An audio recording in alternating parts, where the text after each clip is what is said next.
Welcome back. In a few weeks, the Florida legislative session will get underway.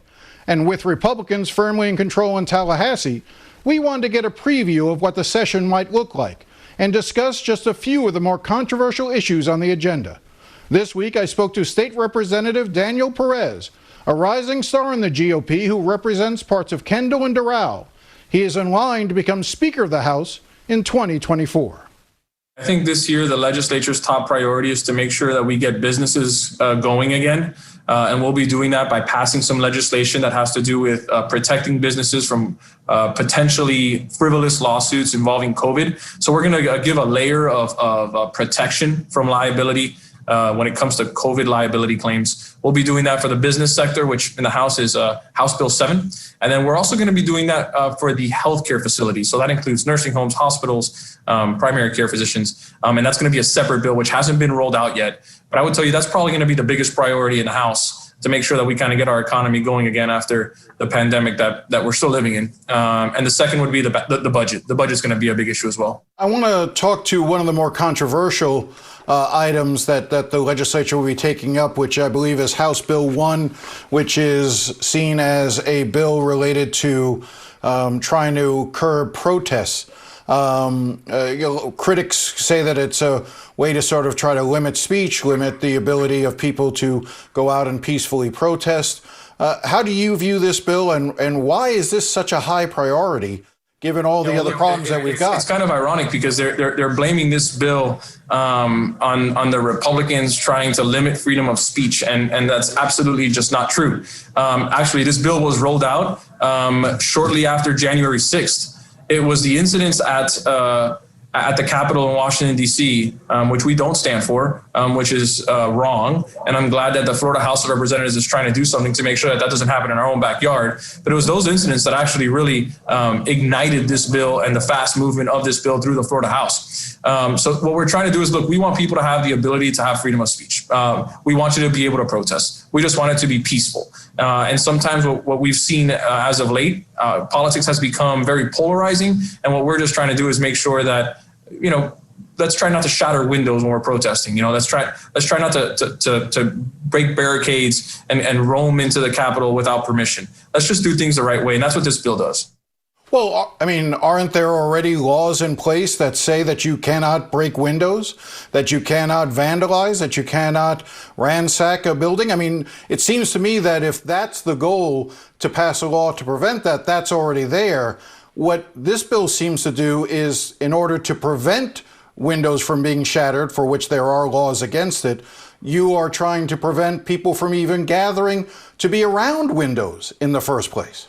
No, not necessarily, Jim. That's absolutely not true. We're not trying to prevent people from gathering. I'll give you a small example of what's happening, and it happened here in Miami, actually. People were getting arrested for doing just that, right? For breaking windows and being violent on the streets. What was happening is they were getting literally released within a couple hours and getting right back into the riot and doing it all over again. Part of this bill, amongst many different facets of the bill, is to make sure that you are staying overnight if you've been arrested for vandalizing our community. That was not happening in these riots that were happening across the country, at least in the state of Florida. It wasn't happening. How many incidents do you know? There's many parts of the bill. Excuse me? Sure. Do you just on that point, though, I mean, do you have a list of cases where somebody was arrested for some sort of vandalism, went to jail, got out a couple hours later and was rearrested? I mean, how many people are we talking about? Are you talking about hundreds and hundreds of people who you have evidence that this took place, or is this just a few anecdotal incidents? Well, this is an issue across the state, and obviously I represent Miami in the Florida House, so I can't give you numbers, but at least in Tampa, in other words, but I can tell you with absolute certainty that happened in our own backyard in Miami-Dade. I know, as you said, there are many elements to this bill. One of the elements, as I understand it, is that this would raise the liability for individual local elected officials, so that, for instance, as it's been explained to me, and please correct me if I'm wrong, is that if the Miami police chief were to go to the Miami City Commission and say, I have some concerns, I'm not sure if we should have a permit for this gathering, because I can't with 100% certainty guarantee you that there won't be an incident there. But if the city commission goes ahead or the mayor goes ahead and issues a permit for that gathering, that each member of that city commission would then be personally liable, not protected by their role as a government official, but personally liable for any lawsuits that stem from it. If that's the case, if you create a system like that, why would any local government ever give out a permit for people to be able to protest, peacefully or otherwise? Right. I know, Jim, that's a great point. What I think you're trying to refer to is what we've set in a process. And just to give you a little bit of a background, the whole purpose of this specific portion of the bill is to make sure that those commissioners, city, county, municipal, that decide to defund the police, that there is a ramification as far as the budget is concerned that will take place for that same city, county, or municipality. We're trying to set standards so that the defunding the police idea doesn't take place in our local governments. So we set up these standards where we say, look, if you guys want to, as a city commissioner today, want to defund the police and you want to take away funds from our police department, well, then us as a state, which we obviously fund many parts of our local government, then we are going to hold back those funds because we're not going to have any part in defunding the police on the local level. When it comes to the personal responsibility of these city commissioners and being liable for a protest that goes wrong, no, I'm not sure that we're interpreting the bill correctly, and by we I mean this conversation, because me. That's okay. You can say you're not sure if I'm interpreting the bill correctly. I accept that. Okay. Yeah, but no. A city commissioner would not be personally liable if there was a peaceful protest that had the right licenses and a bad actor decided to act out of line. But I will tell you this, Jim. This is a bill that has been very contentious in the Florida House, at least. I'm the chair of the Judiciary Committee, so its final stop is my committee. We have the first stop performed last week. It was through a subcommittee through criminal justice. We'll have a second stop in the upcoming week, and then the final stop will be judiciary in the upcoming weeks. And if those issues are unclear, that'll be the place that they'll come up, and I'm sure we'll deal with it at the appropriate time. I do want to talk to you about something you mentioned off the top, which was the liability protection for businesses in COVID. I know that this is an area that you believe is important. Explain to me what this legislation would do and why it's needed at this time. Yeah, Jim, what we're trying to accomplish is, unfortunately, COVID is a reality today, and it's going to be for the near future. And what we're trying to avoid is, if I were to walk into a supermarket today, and then I go to the movie theater, and then I go get a haircut, and I go to a restaurant, and then I go home, and unfortunately, I now have COVID. I don't want to be able to turn around and just blankly sue every entity that I was a part of. I think we're just going to clog the court systems and probably enter some frivolous lawsuits. So what we're doing is we've set some boundaries, which hasn't passed yet, but it's going through the Florida House, that the only way a business entity could be liable for COVID liability is if they didn't abide by the CDC guidelines or the Department of Health guidelines, and by a clear and convincing evidence, which would be the burden of proof, they have been able to be proven as grossly negligent. And Jim, gross negligence is essentially when you purposefully or willfully act negligent or act against a certain party or entity or individual. And so what we're trying to say is, look, if you were irresponsible to the point that you didn't abide by the guidelines, then absolutely you should be held accountable. But we also don't want businesses, especially small businesses who have already taken such a hard hit because of COVID, we don't want them getting hit with tens and tens of lawsuits. And I think you just hit on a couple of phrases, because I want to just go back. As I understand it, it raises the bar of proof from simple negligence to, as you said, gross negligence, and the evidentiary standard from greater weight of the evidence to clear and convincing evidence. My question is, have you raised the bar so high that the chances of succeeding in a lawsuit against a company that may not have done right is impossible then? I don't think so. That's not what I think the outcome of this bill would be if it were signed by the governor. Obviously, in due time, we will find out. But no, that's not our goal at all. We still want to hold businesses accountable. We just want to hold the bad actors accountable. I do want to turn to a topic you and I have talked a little about earlier: Medicaid expansion.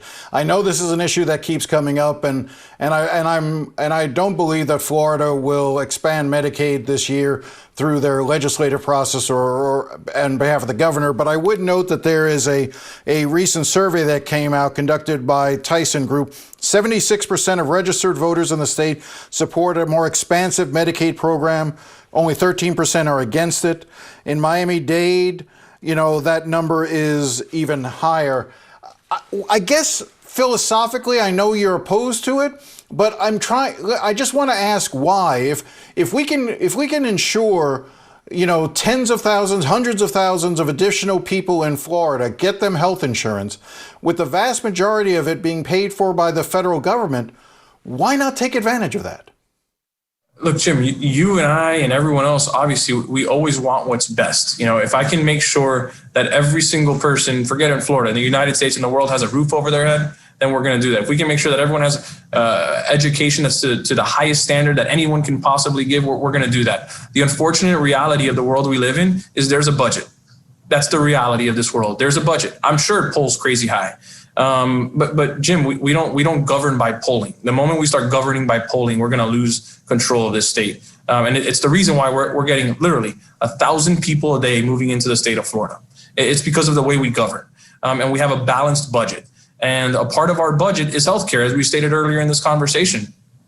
And we have to abide by the dollars that we have inside of our state. And I understand what you're talking about when you're talking about federal dollars that come down, and why aren't we drawing the federal dollars? And look, because of COVID, we've expanded Medicaid. Because of COVID, we have a lot more people that have healthcare coverage under Medicaid today in the state of Florida, because those people needed it. It was necessary, and we as a state had to find a way to make sure that we don't leave anyone out to dry. But when in the deficit year that we're in the increased costs on healthcare that we're at because of the people that we are now covering under Medicaid that we didn't because of COVID, we're just not in the state financially to expand Medicaid right now. Is it short-sighted though? Because, if somebody is not insured, and I realize you have expanded and covered more people because people have lost their jobs and fallen below a certain line, and so therefore are now covered under Medicaid where they may not have previously been. But by expanding Medicaid, don't you actually, in the long run, save money? Because these people still need health care. They just end up in our emergency rooms, whether it's Jackson or some other emergency room, and the state ends up having to pay for them anyway. If someone's uninsured, it's the purpose of our safety net hospitals. And I'm glad you bring up Jackson. It's a perfect example. Every single year through the low income pool, through LIP, Jackson receives certain dollars in addition to state funds and federal funds and local funds to where they're able to provide that service to those that are uninsured. There is no one in the state of Florida that can say, I tried to receive medical service and I was denied. It's absolutely just not true. If they were to walk into Jackson, which is a safety net state hospital, we are going to make sure that you have the right treatment. But the problem becomes that when you show up in an emergency room, it's usually because things have progressed to the point where it now is an emergency. Whereas if you're covered under Medicaid, maybe you're getting the preventative care, the type of care that you need that would prevent you from having emergency care, which is all that much more expensive. I think that's the argument in support of it, is that if you have health insurance, you're seeing a doctor in advance. You're catching these things before they develop into a medical crisis for the individual. Yeah, Jim, you're right. And that's why we provide Medicaid. That's why we work with the federal government to provide Medicare. It's why we have private healthcare insurers. So yes, I agree with you. And for those that qualify for Medicaid, they get that. And for those that are fortunate enough to afford a private healthcare insurer, that's the service that they get. And the folks in between, those who currently get Medicaid and those who have insurance, that gap right there, what happens to them? It depends on that person's circumstance. This is not about just making sure that if you fall within a certain gap or you don't. Here's the way that I would look at this, Jim. we have a standard for Medicaid, and it has to do on a variety of facts about your life, about your income. Are you married? Do you have children? If you fall within those brackets, then you are provided a service, which is the Medicaid service, because we understand that you cannot afford to go out there and get a private healthcare insurer. What we're saying in the state is, if you don't fall within that bracket, then it is our belief that you are able to afford a private healthcare insurer. We'll be right back.